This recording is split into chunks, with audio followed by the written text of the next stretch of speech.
our top story this hour, UN Chief Antonio Guterres has condemned Russia's invasion of Ukraine as an affront to the world's collective conscience at a meeting of the General Assembly. He was speaking nearly 1 year on from the invasion during a debate demanding Russia pulls out immediately and unconditionally. Ukraine hopes that by supporting the motion, countries will show solidarity. Well, from the Ukrainian capital, Rise News chief correspondent John Cookson reports. As the one-year anniversary of the war approaches, UN Secretary-General Guterres says it's high time to step back from the brink. Speaking to an emergency session of the General Assembly, he stressed the war was having dramatic consequences beyond Ukraine's borders.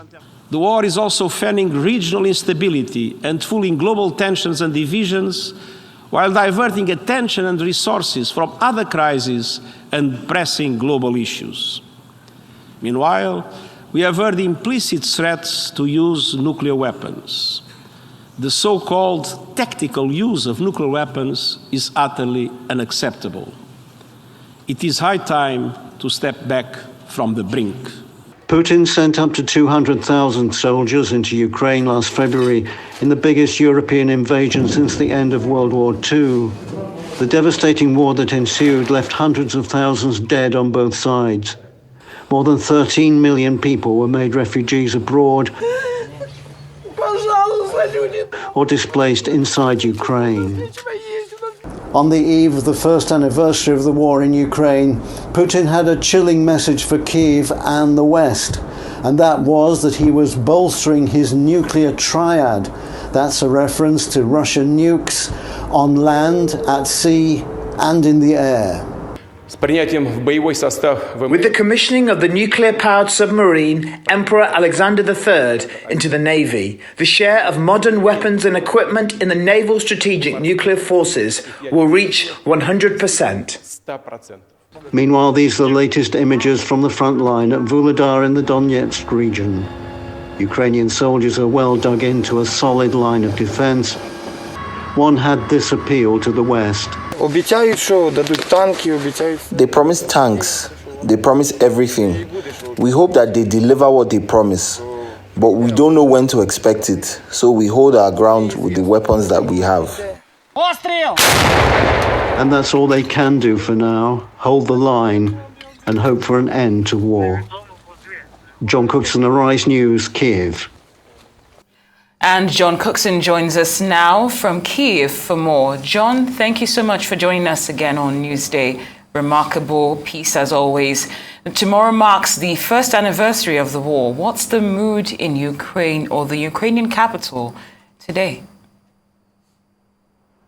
Hi ladies, great to be on Newsday as always. Well, it's quite unreal actually here, despite Putin's threats. Everything is normal. It's a beautiful winter's day, the sun's shining, the sky's blue, the internet's working, gas is on, electricity on, traffic roaring up the highway behind me, shops are open, shopping malls are open, cinemas are open, theatres open, famous opera house has reopened. In short, it's a European city in the middle of a war zone, but hard to believe at the moment. Of course, it could all change in a heartbeat, as people here know. Putin just has to fire a wave of cruise missiles and drones at the city, as he has done in the past since October last year, and the people will, of course, be terrified and start to seek shelter. But the mood here is generally pretty good. A short time ago, we drove about an hour north to the town of Busha, where you'll recall last year that terrible massacre took place of more than 400 people by Russian soldiers. They shot people in the streets and tortured people to death. Again, people there saying that the town is recovering. They're rebuilding their homes that were blown to pieces by the Russian army. So it's, it's on the one hand it's normal, on the other hand there is still that threat, that perceived threat from the east that something might bad happen. Absolutely. And like you said, things can change in a heartbeat. And we've all been anxiously anticipating the escalation. But I'm not sure if anybody was actually expected that Putin would deploy nuclear missiles, specifically the Sarmat nuclear missiles. Now, what do we make of Putin's pledge to bolster his nuclear arsenal and possibly deploy to Ukraine? Well, this follows on his statement last week about withdrawing from the New START treaty. And in fact, the Russians have in effect withdrawn from the treaty already, or at least not complied with some of the conditions about inspecting nuclear sites. And this statement today that he's getting his nuclear arsenal up to scratch, as it were, both on land, in the sea and in the air, is really a further escalation of the nuclear threat from Putin. So a sharp reminder to the world, if any was needed, that Russia is, of course, a nuclear power. Well said, John. Now, the UN General Assembly votes tonight on calling for a Russian withdrawal. What are your predictions on how this is likely to play out?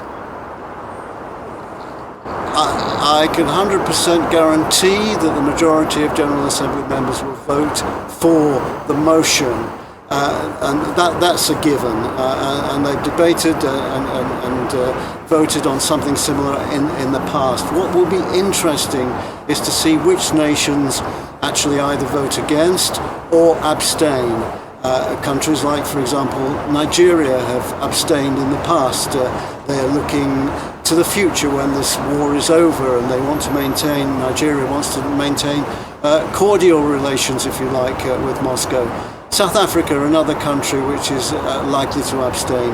China definitely will abstain. China and Russia are getting close in terms of their relationship, both economically and possibly militarily. So it's the finer points that will be interesting of this particular vote, which will be overwhelmingly in favour of Russia withdrawing from Ukraine. This is not a Security Council vote when the likes of Russia and China could veto the vote. This is for the General Assembly, and it's a consensus of votes, but overwhelmingly we know what the result is likely to be.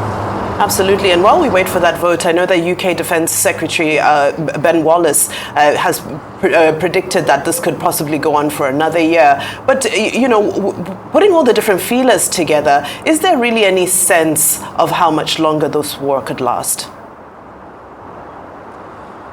Yes, I noticed that from Ben Wallace today. Very gloomy prediction, and he also said that maybe a bigger war is looming, which is quite extraordinary for a defence secretary to say. Here in Kyiv, people, they just don't know. It's a question that they ask journalists all the time. You know, John, how long is this going to go on, do you think? And the answer to that is we just don't know, because we can't look into Putin's mind. We don't know which way this fellow is going to push as far as the conflict is concerned. We know from his statement yesterday that he was still saying that Ukraine is very much part of the Russian Federation, and that every effort will be made to use these words, destroy the regime in Kyiv. But how long that's going to take, we just don't know. Russia in the past has been involved in lengthy wars. The two Chechen civil wars. There was Afghanistan, which was more than 10 years. Syria coming on for 10 years of Russian involvement in that. Russia goes for long wars, and Putin will have that in mind. So it looks very much at this moment, today, as things stand, there is no end in sight. The end will come when Ukraine can finally kick Russia out of Ukrainian soil. But, you know, they're dug in defensively mostly at the moment, and there's no ousting of Russian forces at this present time. Thank you so much for that detailed analysis. Arise chief correspondent live from Kyiv, John Cookson. Thank you for joining us on Newsday. We appreciate your time as always.